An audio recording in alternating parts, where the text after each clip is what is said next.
안녕하세요. 백세인생 김인우입니다. 오늘은 지난 시간에 이어서요. 전립선 암 치료에 관한 강연을 준비했거든요. 교수님 강연 바로 청해 듣겠습니다.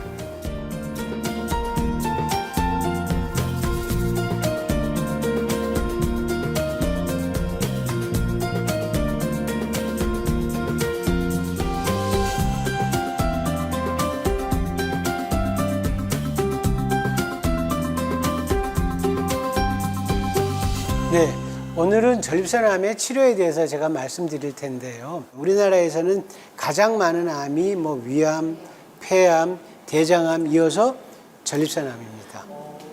근데 이 전립선암이 제가 앞서서 말씀드렸죠. 여러 가지 생활 습관, 비만 이런 것 때문에 점점 증가된다고.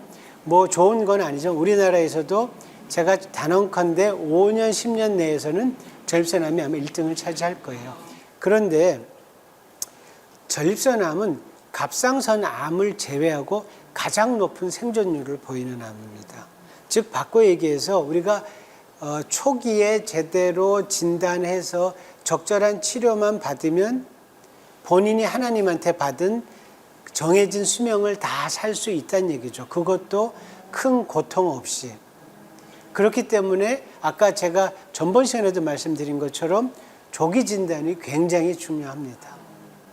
전립선암의 치료 방법을 크게 보면요.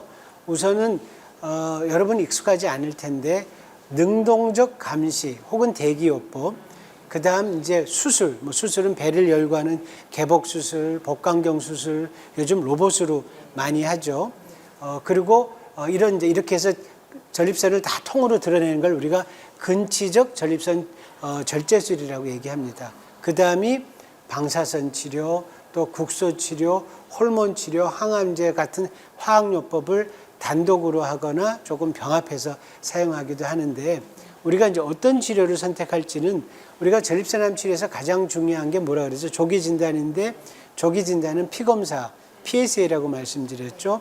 이 PSA 수치는 어떤지, 제가 암이 1기인지 2기인지 3기인지 4기인지, 또 환자의 나이가 얼마인지, 또 동반된 질환, 우리가 치료했을 때 어떤 부작용이 나타날지를 다 고려해서 환자의 상태에 따라서 치료법, 이 부작용은 환자한테 어떤 영향을 미칠까 해서 의사와 환자가 가장 최선의 접점을 찾아서 최선의 치료 방법을 찾는 게 전립선암입니다.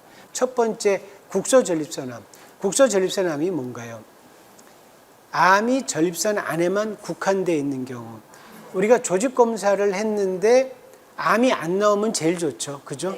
행복한데 그 세옹지만하고 암은 나왔는데 다행히 초기에 진단이 됐습니다. 그래서 암이 전립선 안에만 있고 밖으로 퍼지지 않은 경우를 우리가 이제 국소전립선암이라고 얘기하는데요. 이런 국소전립선암도 암의 악성도가 어떤지 이런 것들에 따라서 우리가 또 치료를 우리가 결정하는데 그 다음은 환자의 나이 중요하겠죠. 예를 들어서 국소전립선암인데 증상도 있지 않아요. 근데 이제 환자분은 앞으로 한 5, 6년 사시다가 돌아가실 것 같아. 그럼 굳이 이런 분들을 수술을 해서 부작용이 생기고 막 소변이 줄줄 새고 또 전신 마취를 해야 돼서 그 후유증으로 호흡기에 문제가 생기고 할 필요가 없다는 얘기죠. 또 환자 그만큼 삶의 질도 떨어지고 또 이 수술을 하기 위해서는 환자가 평상시에 성기능을 얼마나 갖고 있는지, 요실금이 이 사람의 삶의 질에 얼마나 영향을 미칠지, 이런 식으로 환자의 상태 이런 것들하고 또 그런 부작용들이 암 치료를 어떻게 할지에 대해서 굉장히 중요한 역할을 합니다. 첫 번째는 대기 관찰 요법과 적극적인 관심, 감시입니다.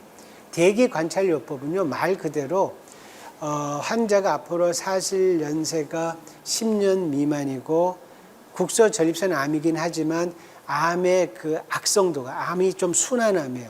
독하지도 않고 병기도 괜찮고 하면 진행 속도가 빠르지 않을 거란 얘기죠. 그냥 아무것도 안 하고 보는 거예요. 그래서 이렇게 조기 진료를 통해서 피검사를 통해서 암을 발견했기 때문에 지금 아무 증상이 없어요.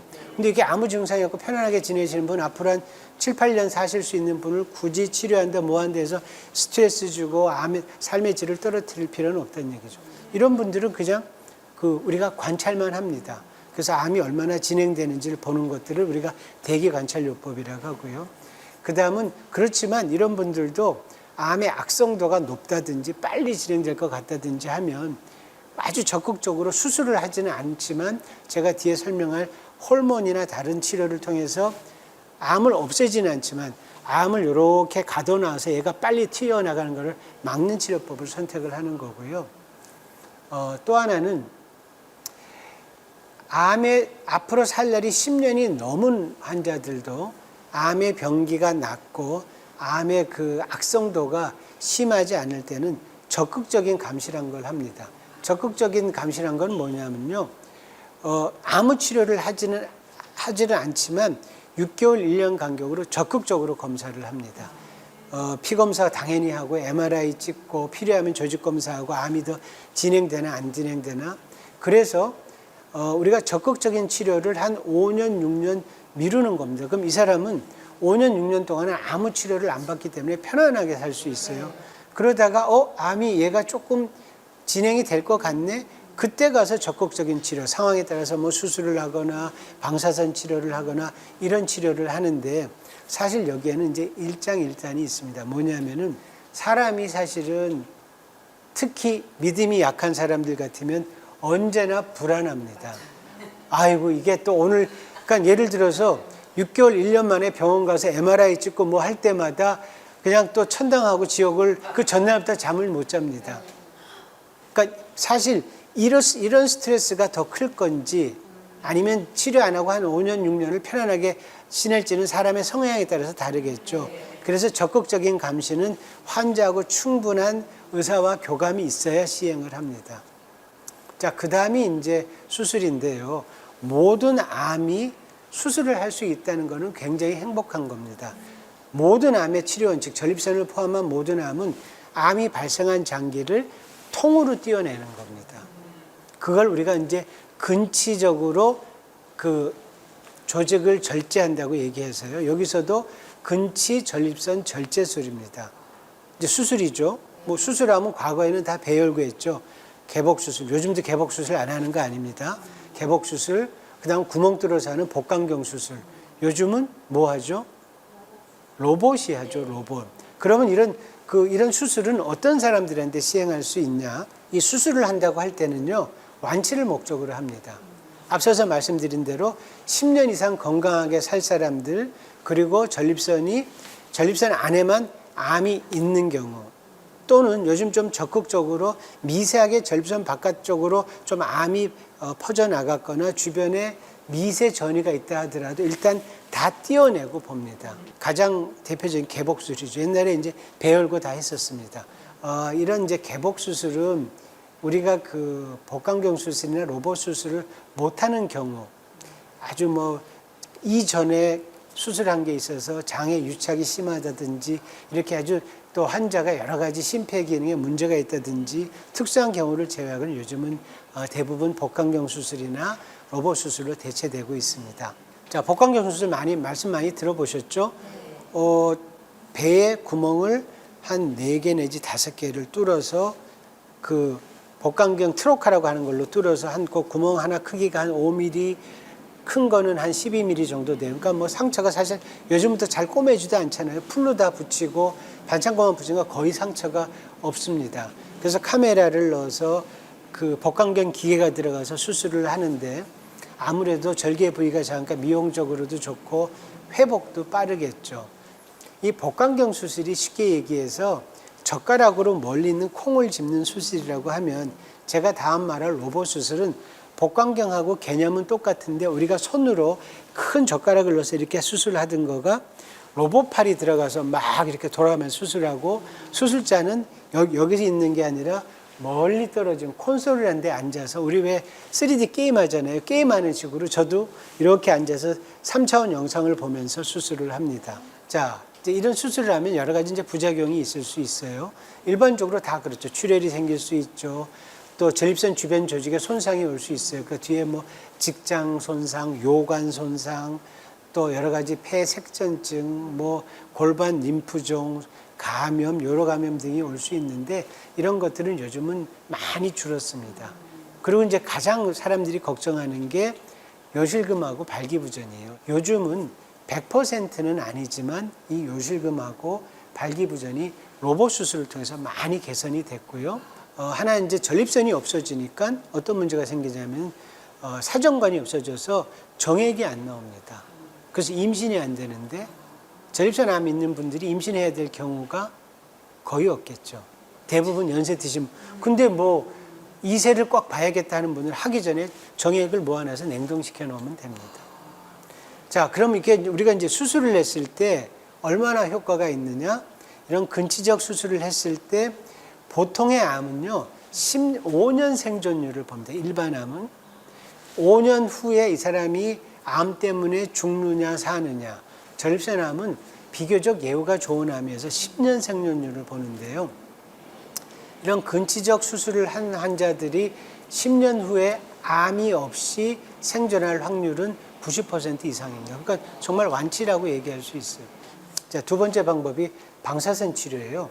방사선 치료는 말 그대로 국소 전립선 암에서 수술을 어느 정도 대체할 수 있는 이제 이 방사선 치료의 단점이라면 제가 미리 말씀드리면 우리가 암을 진단하고 그 병기를 나눌 때 우리가 전립선을 통으로 띄어내는 게 아니라 사과가 있으면 가는 바늘로 10군데를 뚫려갖고 썩은 게 있나 없나를 보잖아요. 그래서 이제 암이 있다. 그리고 사과가 나무에 달려있는 거를 사진을 여기저기서 찍어서 이 썩은 게 사과 껍데기를 뚫고 나왔느냐, 가지까지 갔느냐를 보는 게 지금 진단 방법인데 그래서 수술을 하게 되면 사과를 딱 따서 잘라봐서 이 사람의 정확한 상태를 알 수 있는데 방사선 치료는 사과를 그냥 매달아 놓고 빗을 쬐는 거잖아요.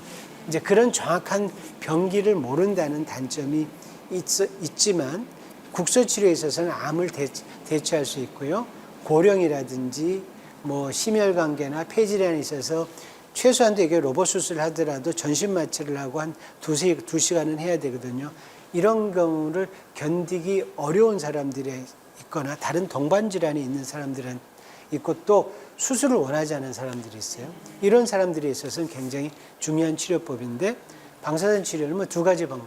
밖에서 쬐는 거, 안에 실을 박아서 안에서 방사선을 나오게 하는 그런 이제 크게 그 동위원소를 우리가 이제 쓴다고 하죠.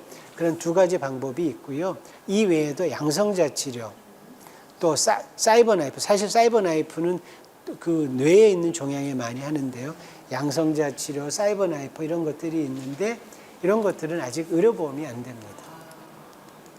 방사선 치료도 합병증이 있어요. 어떤 합병증이 있냐면은 아무래도 우리가 요즘 세월이 좋아지고 그 빛을 쬐는 게 전립선에만 타겟해서 간다고 하더라도 전립선 주변 조직으로 빛이 지나갈 수밖에 없거든요. 그래서 뭐 방광염, 요도 협착, 또 요실금, 이게 장 쪽으로 가면 과민성 대장, 만성 설사, 직장염, 항문 협착 이런 것들이 요즘 점점 기계가 좋아져서 부작용은 적기는 하지만 생깁니다. 또 방사선 치료 후에 그 발기되는 여러 가지 조직이 협착이 일어나서 한 50 내지 60%에서 발기부전이 생기기도 합니다.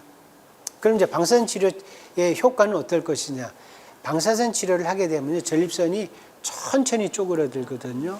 그래서 이게 우리가 이제 이런 검사를 했을 때 얼마나 치료가 성공적이냐 아니냐를 보는 게 PSA입니다. 사실 그래서 PSA는 조기 진단도 하고 치료 효과도 보고 재발도 보고 하는 전립선 암에 있어서는 정말 중요한 수치인데요.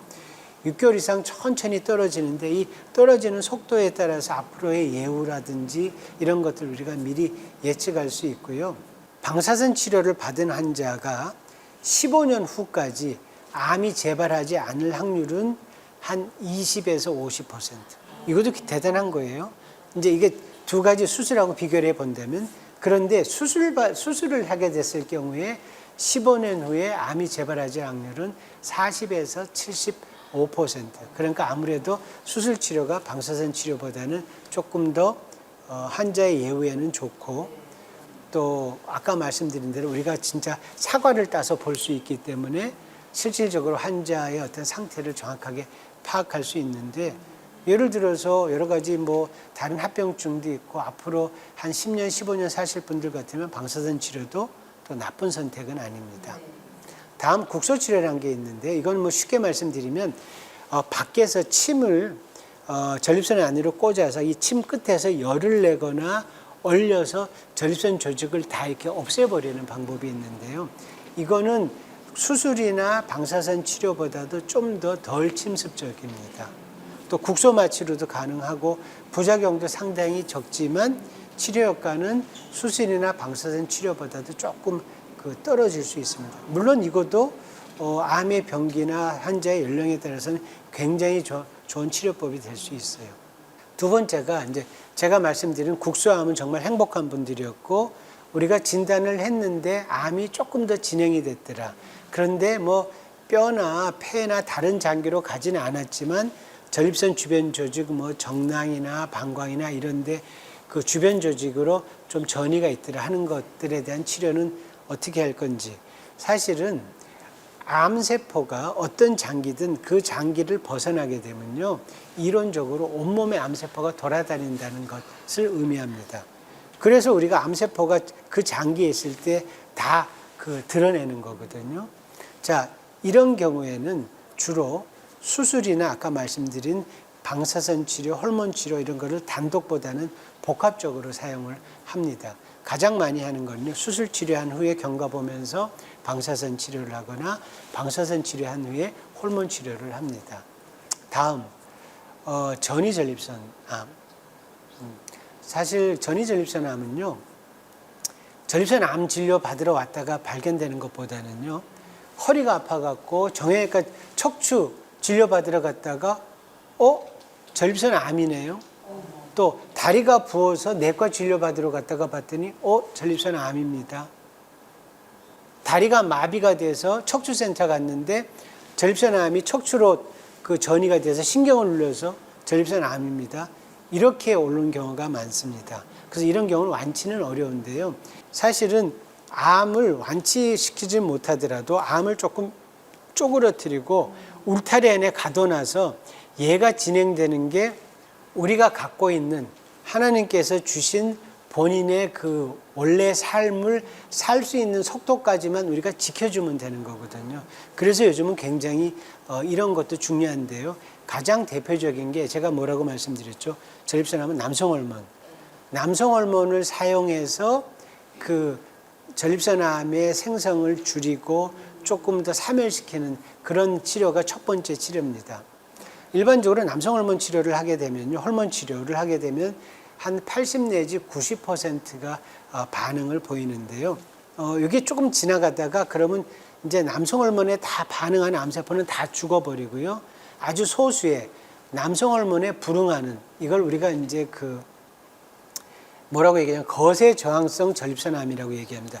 이것들이 자꾸 이제 커집니다. 그러면 그 다음에는 이걸로 치료가 안 되니까 암이 이제 변종이 된 거죠. 2차 호르몬 치료, 그 다음 우리 화학요법, 항암제 같은 것을 사용하는데 호르몬 치료의 종류는요, 과거에는 대부분 전립선암이라고 하면 이미 전립선암이 지금처럼 흔치도 않았지만 많이 진행이 돼서 이렇게 뼈로 전이 돼서 오는 환자가 대부분이었어요. 그래서 제가 매일 하는 수술이 뭐냐면 양쪽 고환 떼어내는 수술이었어요. 고환 두 개를 떼어버리면 남성 호르몬의 95%가 없어져요.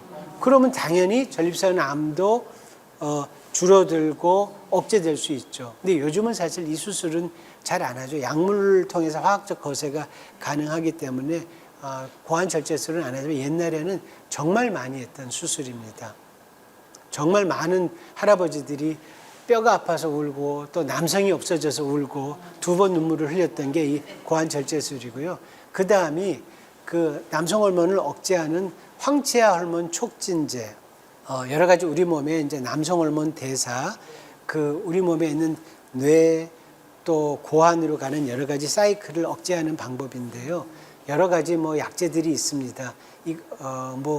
트립토렐린, 고세렐린, 유프로라이드 같은 것들이 있는데 이건 피하 주사를 하거나 근육 주사를 하는데 1달짜리가 있고 3개월짜리, 6개월짜리가 있는데 어떤 부작용이 있을까요? 당연하죠. 여자가 되는 거죠. 남성 호르몬 없어지니까 성욕도 감퇴되고 발기도 문제가 생기면서 여성 갱년기 증상, 가슴도 커지죠. 또 얼굴도 화끈화끈거리고 감정의 변화도 생기고 하는 이제 그런 조금 단점이 있습니다. 두 번째, 항체화 호르몬 기량제. 이것도 이제 그 기전은 정반대지만 효과는 마찬가지고 최근에 나온 약인데 데가레릭스라는 게 있는데요. 단점으로서는 주사 부위에 좀 통증이 있고 한 달마다 우리나라에서는 이제 주사를 맞아야 되고, 제가 그 고환을 띄어내더라도 부신에서 한 5% 정도 남성 호르몬이 만들어지기 때문에 이거를 억제하기 위해서 항남성 호르몬제, 남성 호르몬의 어떤 역할을 못하게 하는 경구약, 이건 이제 먹는 약입니다. 이런 약제들이 그 호르몬 치료제로 사용되고 있습니다. 그럼 호르몬 치료는 언제 해야 되는 게 좋으냐? 우리가 호르몬 치료제는 전립선 비대증 진단과 동시에 증상이 없더라도 하는 게 환자의 예후에 굉장히 좋아요. 이게 뭐 증상이 진행돼서 나타나게 되면 아무래도 예후도 안 좋고 또 요감 폐색, 하부 요로 폐색, 골절 같은 여러 가지의 그 합병증도 일찍 치료하면 낮출 수 있습니다. 그러면 아까 말씀드린 대로 이런 호르몬 치료제에 반응하는 암이 생겼을 때 어떻게 하느냐? 과거에는요, 이렇게 되면 한 1, 2년 만에 환자가 사망했어요. 막 고통받다가. 근데 요즘은 그 텍솔이라고 도시탁셀이라는 항암제인데요. 주목나무 아시죠? 주목나무에서 그 성분을 추출한 항암제입니다. 이런 이제 항암제를 통해서 이렇게 호르몬제에 듣지 않은 그 호르몬에 저항하는 변종이 된 남성 전립선 암을 치료하게 되고 한 30 내지 60%의 환자에서는 그 PSA도 떨어지고 반응을 하는데, 이 이제 문제가 뭐냐면 생존율도 높이는데 항암제이기 때문에 이거는 머리도 빠지고 골수 기능도 떨어지고 이런 호르몬 치료제보다는 조금 어렵다는 단점이 있습니다. 이제 이게 다 진행이 돼 갖고 뭐 통증이 있고 할 때 우리가 이제 증상을 좀 경감시켜 주는 방법으로는 방사선 치료, 뼈에 골절이 있거나 통증이 있는 것을 좀 억압하는 방사선 치료를 할 수 있어요. 이런 이제 통증 치료하고 우리가 사실은 암이 많이 진행됐다 하더라도 실질적으로 이런 통증이나 삶의 질을 향상시키는 치료법이 많기 때문에 전립선 암은 절대로 포기할 암은 아닙니다. 그렇기 때문에 전립선 암은 조기 진단, 조기 치료가 정말로 중요하고 완치라는 말을 감히 쓸 수 있는 암입니다. 감사합니다. 교수님 강연 잘 들었습니다. 지난 2주 동안은요, 전립선 암에 대해서 살펴봤는데요. 교수님 오늘도 강연에서 많은 내용 알려주셨는데 네. 그중에서 우리 시청자 여러분이 꼭 한 가지 기억했으면 하는 내용이 있다면 어떤 걸까요? 네, 전립선암에서 가장 중요한 것은 조기 검진입니다. 사실 완치라는 것을 얘기할 수 있는 암이기 때문에 제가 강의 드린 것처럼 가족력이 있으신 분들은 40세나 45세, 그렇지 않은 분들도 50세부터는 정기적인 정기검진이 중요하겠죠. 가장 중요한 게 PSA 검사입니다. PSA 검사를 통해서 전립선암을 조기 진단해서 네. 생명을 연장하는 것이 굉장히 중요합니다. 네, 조기 진단이 중요하다는 얘기를 다시 한번 짚어주셨습니다. 교수님께서 매번 정말 꼭 알아야 할 건강 상식들을 되게 꼼꼼하게 챙겨주시는 게 우리 이영래 교수님 강의의 가장 큰 장점인 것 같은데요. 교수님 다음 주에는 어떤 주제 들려주실 건가요? 예, 다음 주는 이제 지금까지는 주로 남성 얘기였죠. 네. 근데 다음 주는 남녀 공이, 야간요, 밤에 주무시다가 소변 깨는 것, 이건 뭐 남녀 다 마찬가지고 거기에다가 아기들, 이제 여기 시청하시는 분들 손주들 있잖아요. 네. 오줌 싸기 아기들은 우리가 어떻게 해야 될지. 어쨌거나 성인이건 아기든 밤에 소변 문제, 보는 문제에 대해서 말씀을 드리도록 하겠습니다. 알겠습니다. 다음 주 강연도 기대하는 마음으로 역시 기다리고 있겠습니다. 함께해 주신 백세인생 가족 여러분 고맙습니다. 오늘도 주님 안에서 승리하는 하루, 건강한 하루 보내시고요. 저는 다음 이 시간에 다시 찾아오겠습니다. 건강한 백세인생을 위하여!